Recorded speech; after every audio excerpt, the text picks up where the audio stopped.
Yes, again, alright mga minamahal, Alicia ninyo, nagbabalik muli para sa ating panibagong video. So, eto na po, naglabas na po, tinapos na po mga minamahal ng politiconews.com. Ito nga po mga haka-haka kung bakit nga po abay hindi napalitan itong si Tito Sotto bilang Senate President. So, ang ending nung binasa ko to, kasalanan to lahat ni Marcoleta, at ni Cayetano, 'di ba? So ganito kasi, 'di ba, napabalita. Recap muna tayo ha. Nung nakarang araw na papalitan daw bilang Senate President, ito nga pong si Tito Sotto. And eventually, meron pang mga political analyst na nagpupugay kasi first ever, 'di ba, in the Philippine history na nagkaroon tayo ng Senate President, Kineme Eclavush. Pero ang totoo, hindi naman talaga napalitan itong si Tito Sotto. So, fast forward tayo. Bakit hindi nga ba napalitan? Madami din nagsasabi na baka itong si Loren Legarda, abay hindi niya din gusto na maging Senate President, lalo pat baka magalugad yung issue niya, issue ng kanyang anak, 'di ba? Parang kumuha siya ng martilyo na ipupukpok sa ulo niya, baka ayaw niyang magkaroon ng problema, 'di ba? Kaya hindi niya tinanggap. Ngayon, pinupush through daw po talaga, di umano, ng mga DDS na maging Senate President itong si Loren Legarda. And guess what? Meron na daw nga po talaga silang 17 votes. Ngayon, bakit umatras? Eto, basahin natin tong balitang to mga minamahal ha. Sabi dito, Blue Ribbon Blues, Senators Bolt Alan Cayetano led coup over Marcoleta's comeback bid. So, ang nangolekta dyan ng boto mga minamahal, ng coup d'etat na yan, walang iba itong si Alan Peter Cayetano, si Amy Marcos, yung nasa likod nga po nitong Regodon. Tungkol nga po dito mga minamahal kay Tito Sotto. So, plano sana ng grupo ni Alan Peter Cayetano na gawing Senate President. Itong si Loren Legarda. So, ngayon, ano ba yung naging reason? Kung bakit sila umatras? Nabigla sila na ang magiging kaya pala nila gustong i-push to na maging Senate President itong si Loren Legarda kasi syempre magkakaroon ng palitan ng liderato yan, 'di ba? At sabi ko nga sa inyo sa nakaraang vlog ko nung isang araw, nag-lead ata lahat ng usapin ng Regodon na yan nang dahil nga po sa Senate Blue Ribbon Committee. Lalo pat meron na nga pong pinapakasuhan ng mga senador.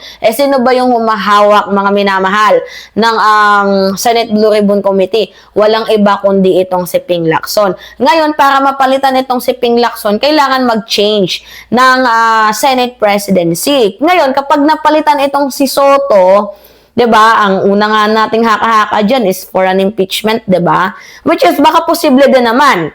Kasi napag-uusapan na din yung impeachment. Pero meron kasing scoop na lumabas na I don't know kung nililito lang tayo nang sabi kaya daw gusto na nilang palitan itong si Sotto kasi magkakaroon ng change leadership, 'di ba? Mag-iiba na ng komite. So ngayon yung Blue Ribbon Committee na yan ang ipapalit, ibabalik muli itong si Rodante Marcoleta. Abay, Diyos ko po. Baka mawala na yan yung essence ng hearing na yan. Baka maging protector na yan ng mga diskaya. Baka gano'n na yung mangyari yan. So, ang kapalit daw nito mga minamahal ay ibabalik daw itong si Rodante Marcoleta bilang chairman ng Blue Ribbon Committee. Yung Blue Ribbon Committee mga minamahal, yan po yung komite na nag-iimbestiga dito nga po sa mga malalaking kaso tungkol nga po sa pagnanakaw at sa katiwalian. Bumagsak po ang plano. Mayroon na talaga silang 17 senators. Pero nung nalaman nila, mga minamahal, na yung plano, yung hidden agenda, bigla silang umatras. Sure win na talaga itong si Loren Legarda, pero bigla silang umatras. 'Di ba, nang malaman nila na ibabalik itong si Rodante Marcoleta bilang Blue Ribbon Committee chairperson. So, yan po ay ayon sa source, sabi dito sa Politico. Yan ang naging deal breaker. So, sa madaling sabi, parang sinusuka ng iilang mga senador mga minamahal, nahawakan muli ni Rodante Marcoleta ang Senate Blue Ribbon Committee. Kasi may controversial dyan, mga minamahal, sa Blue Ribbon Committee nung hawak niya yan, yung pamumuno niya yan.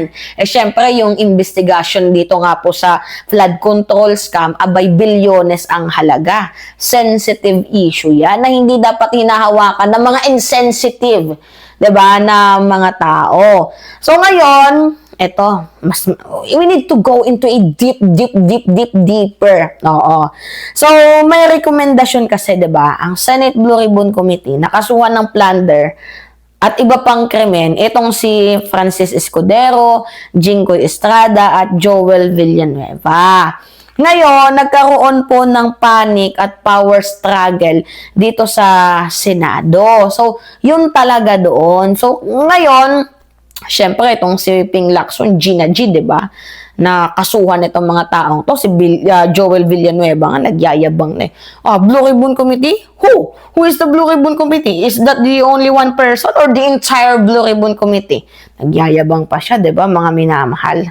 So ngayon, sa madaling sabi, hindi pumayag ang ilang mga senador na palitan ng liderato kung ang kapalit ay ang posibleng pagbalik or maapektuhan ang investigasyon sa korupsyon. Natatakot, mga minamahal, ang iilan nating mga senador kasi baka daw maiba yung direction ng investigasyon, baka may maligtas, baka may ipagtanggol, baka may hidden agenda, baka humina ang issue sa pananagutan. So, ngayon, ano ba yung pinaka-punchline ng lahat ng ito?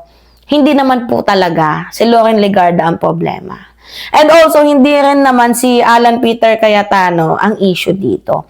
Ang problema, mga minamahal, is nag-leak yung source na kaya daw gustong palitan itong si Tito Sotto ni Loren Legarda. Wala namang problema kay Loren kasi madaming may gusto. Mga minamahal, ang naging problema dito is itong si Marcoleta. Doon po bumagsak ang plano, doon po umatras ang ilang mga senador, kaya nananatili ngayon bilang kasalukuyang tagapangulo, ito nga pong si Tito Sotto, 'di ba? Hindi naman talaga, mga minamahal, sila against kay Loren Legarda.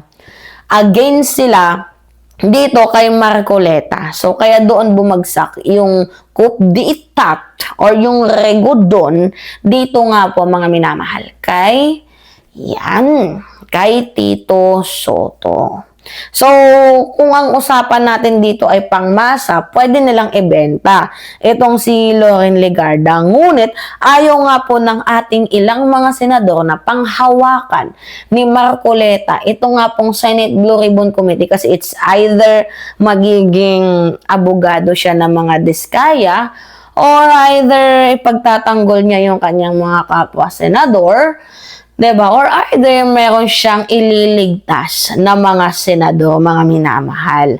So, ganun. Kahit basahin nyo to, tinagalog ko na lang to sa inyo para mas maintindihan natin. Sabi nga dito, what had looked like a done deal until wasn't allegedly collapsed in its final stretch when at least 5 members of the majority bloc withdrew support upon learning that Marcoleta would reclaim the post that now belongs to the Senate Pro Tempore Panfilo Lacson. So, meron pong 5 umatras. 17 na, may numero na si Loren.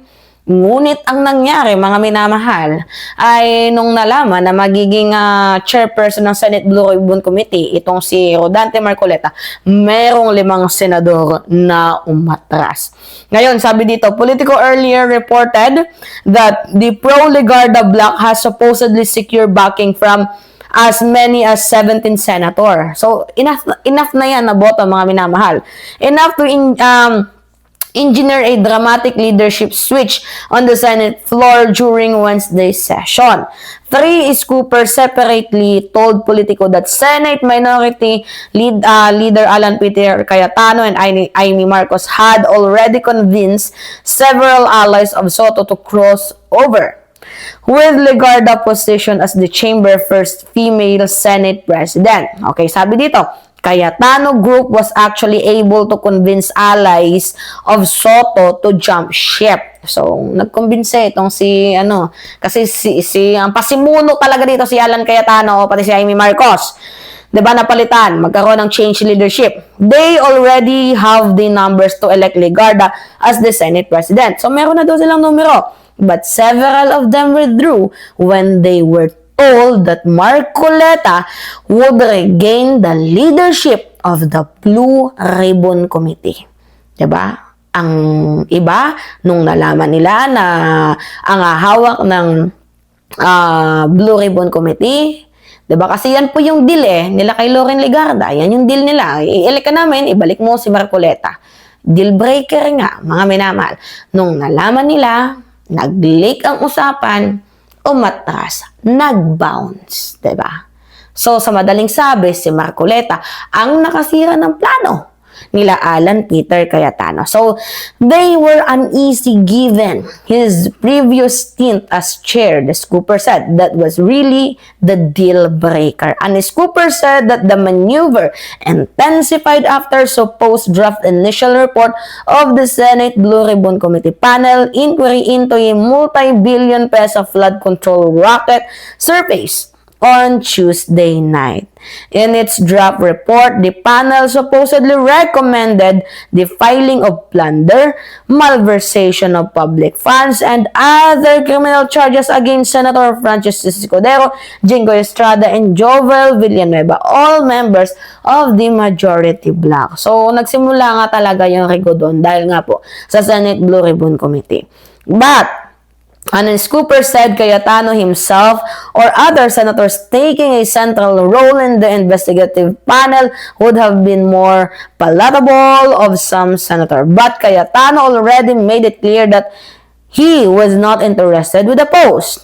A third Scooper, political affairs staff. Kanami. Huwag natin yan. Boring ba? Boring na topic na yan. Buksan nga muna natin yung electoral. Init. Uy, oo, mga minamahal. Initan si Mima ba? Diba? Okay, balik tayo. So, sa madaling sabi, sinira. Mga minamahal, ni Marcoleta itong plano ng coup d'etat or regodon dito nga po sa liderato or change leadership dahil nga po na gusto niyang maging chairperson ng Senate Blue Ribbon Committee. Siyempre, iniiwasan na baka ma-issue, ganyan, diba?